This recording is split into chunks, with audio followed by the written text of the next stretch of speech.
अरे बापरे, एवढ्या भाज्यांचं काय करणार आहे ही बाई असं वाटले असेल ना तुम्हाला बघून. चला तर मग आपण आज वेगळं काहीतरी करूया. सी2 सिंपल रेसिपीज आणि ब्लॉगमध्ये मी तुमचे सगळ्यांचे मनपूर्वक स्वागत करते. आज आपण करणार आहे साधी सोपी सिंपल पावभाजी. त्याच्यासाठी आपण घेतले पोटॅटो, ते किसून घेतलेले आहे, आपलं सोलून घेतले पोटॅटो, टोमॅटो, फ्लावर, कॅप्सिकम आणि मटर. स्वच्छ धुवून घ्यायच्या सगळ्या भाज्या, व्यवस्थित कापून घ्यायच्या आणि त्याच्यानंतर कुकरमध्ये तेल गरम झाल्यानंतर थोडेसे जिरे घालायचे. जिरे तडतडले का सगळ्या कापलेल्या भाज्या आपण कुकरमध्ये टाकून घ्यायच्या आणि चवीपुरते मीठ टाकायचे. त्यानंतर भाज्या व्यवस्थित हलवून घ्यायच्या. भाज्या शिजतील इतके पाणी घालायचे आणि छानपैकी कुकरला झाकण लावायचे. झाकण लावून घ्यायचं. कुकरला मस्त 4-5 शिट्या होऊ द्यायच्या आणि आपण एका बाजूला ठेवली आहे कढई.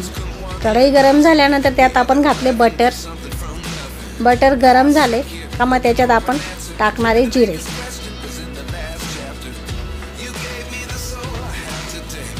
जिरे थोडेसे तडतडू द्यायचे. बटर गरम झाल्यावर व्यवस्थित हलवून घ्यायचं ते आणि मग याच बटरमध्ये आपण बारीक चिरलेला कांदा टाकायचा आहे. कांदासुद्धा व्यवस्थित हलवून घ्यायचा आहे. थोडासा कांद्याचा कलर चेंज होईल, कांदा स्मूथ होईल तोपर्यंत परतून घ्यायचा आहे कांदा. आणि मग याच्यात आपण टाकायचे चिरलेले टोमॅटो. आपण ज्या भाज्या टाकल्या शिजायला कुकरमध्ये त्याच्यातही आपण टोमॅटो टाकले, पण हे भाजीला फोडणीसाठी एक टोमॅटो कापून टाकलं आहे आपण. आणि आता आपण टाकले लसूण, अद्रक आणि कोथिंबीरची पेस्ट. छान व्यवस्थित एकजीव करून घ्यायचे, बटरमध्ये मिक्स करून घ्यायचे. जेवढा आपण छान एकजीव करू तितकीच आपली पावभाजी चविष्ट होणार आहे. बघा बरं छान झाले की नाही आपले व्यवस्थित मिक्स झालेले कांदा, टोमॅटो आणि लसूण अद्रकची पेस्ट. आणि त्यात आपण आता टाकला आहे पावभाजी मसाला. तो सुद्धा व्यवस्थित परतून घ्यायचा आहे. आणि आपल्याला तिखट हवं आहे म्हणून आपण टाकलं आहे आता लाल तिखट, मिरची पावडर. ते सुद्धा आपण व्यवस्थित परतून घ्यायचं आहे.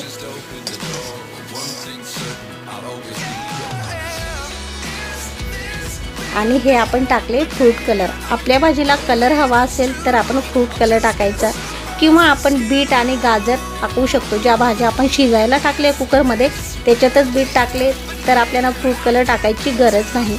किंवा बीट नसलं आणि फ्रूट कलर नसला तरीही चालतं, आपली पावभाजी एकदम छान येते.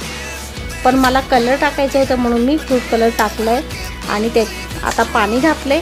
पाणी व्यवस्थित हलवून घ्यायचे आणि छान मंद आचेवर ते फोडणीचं शिजू द्यायचं आहे मस्त मसाला. इकडं आपण कुकर ओपन केला आहे आणि भाज्यासुद्धा शिजून झाल्या आहेत. छानपैकी आपण स्मॅश करून घ्यायचे चम्मचने किंवा मग एखादं भांडं असेल, ग्लास, तांब्या वगैरे, त्याच्याने आपण स्मॅश करू शकतो भाज्या व्यवस्थित.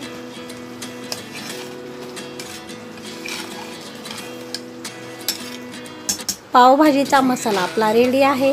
आणि आता शिजून झालेल्या भाज्या सगळ्या आपण त्या मसाल्यात टाकून घेऊया आणि व्यवस्थित हलवून घ्यायचे. सगळं मसाल्यामध्ये मिक्स करायच्या सगळ्या भाज्या आणि स्मॅशर घ्यायचे आणि छान हळूवारपणे स्मॅश करायचे. आपल्याला गरम लागणार नाही याची दक्षता घ्यायची.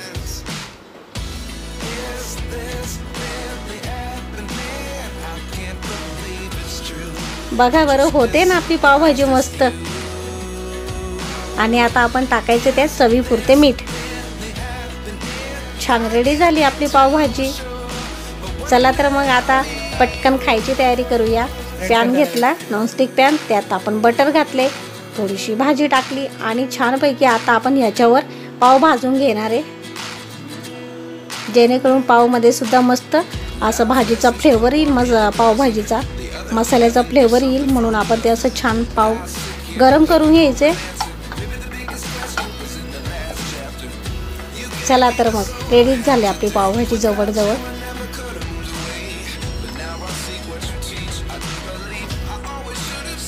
तुम्हाला कसा वाटला पावभाजीचा व्हिडिओ नक्की कमेंट करून सांगा.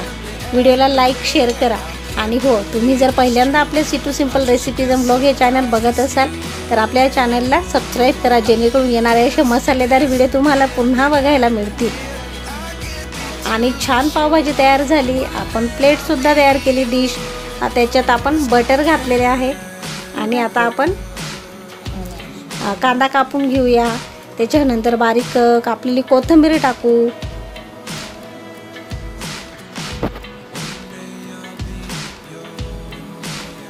बघा बरं झाली की नाही हॉटेलसारखी मसालेदार पावभाजी. तुम्हाला पण इच्छा होते ना? चला तर मग पटकन तुम्ही सुद्धा ही रेसिपी ट्राय करा.